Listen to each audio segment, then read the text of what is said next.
Hello বন্ধুরা, digital cooking থেকে সবাইকে স্বাগত জানাই। তো আমি আজকে আবার অন্যদিনের মতো নতুন একটা রেসিপি নিয়ে এসেছি। আজকে রেসিপি হচ্ছে সাবুর লাড্ডু।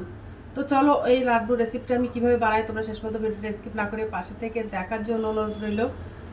তো দেখো আমি এই বাটির এক বাটি সাবু নিয়ে নিয়েছি।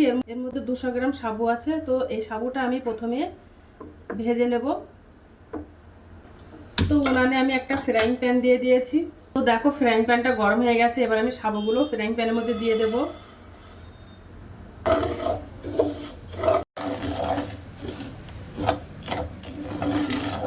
উনানের আঁচটা একদম লো করে দিয়েছি, দিয়ে একটু ভাজা করে নেব।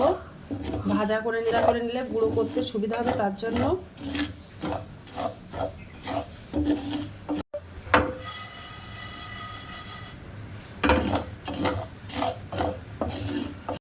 তো সাবুটা ভাজা করা হয়ে গেছে। এবার আমি ভালো করে ঠান্ডা করে নেব, তারপর মিক্সার গ্রাইন্ডারে দিয়ে সাবুগুলো গুঁড়ো করে নেব।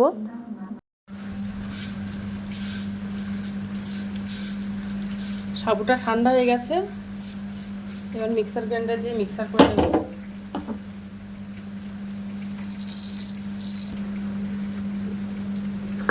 তো দেখো সাবুটা দিয়েছি, ওর মধ্যে এবার আমি 150 গ্রাম মতো চিনি দিয়ে দেব। দিয়ে ভালো করে গুঁড়ো করে নেব মিক্সার গ্রাইন্ডারে দিয়ে। তো দেখো সাবু আর চিনিটা বেশ মিহি করে গুঁড়ো করে নিয়েছি। ওর মধ্যে আবার 50 গ্রাম ঘি দিয়ে দেব। তোমরা চাইলে ওটা সাদা তেল দিয়েও বানাতে পারো।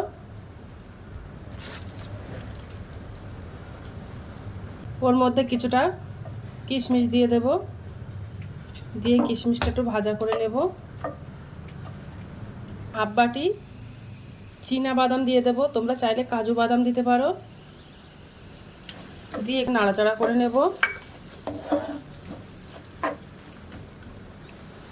আর ওর মধ্যে আমি 2 চামচ নারকেলের গুঁড়ো দিয়ে দেব।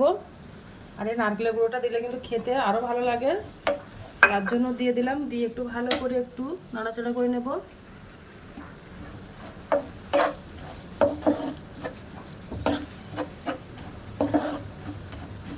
আর নারকেল কোড়াটা ভাজা করে নিলে অনেকদিন রাখতে পারবে সংরক্ষণ করে। ওর মধ্যে 3টে এলাচ দিয়ে দেব। দিয়ে দেখো বাদামটা ভাজা হয়ে গেছে। এবার যে চিনি আর সাবুটা গুঁড়ো করে নিয়েছিলাম ওটা দিয়ে দেব। দিয়ে ভালো করে মিশিয়ে নেব।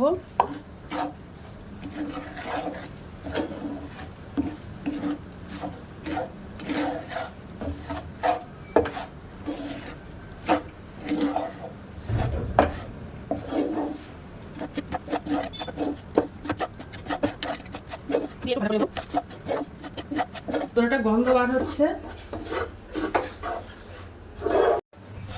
ভালো করে ঘির সঙ্গে মিশিয়ে নেব।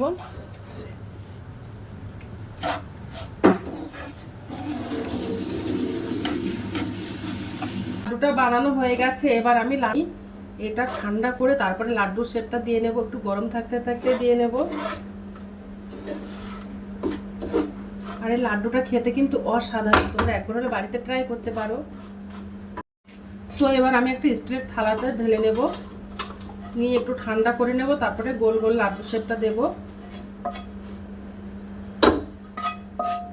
হ্যালো বন্ধুরা, তো দেখো ঠান্ডা হয়ে গেছে।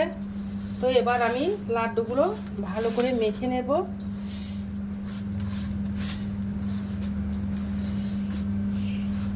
নিয়ে এবার গোলাকার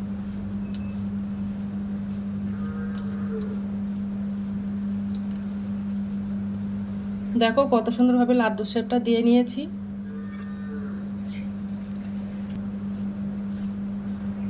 তো দেখো এইভাবে আমি লাড্ডু শেপগুলো দিয়ে নেব।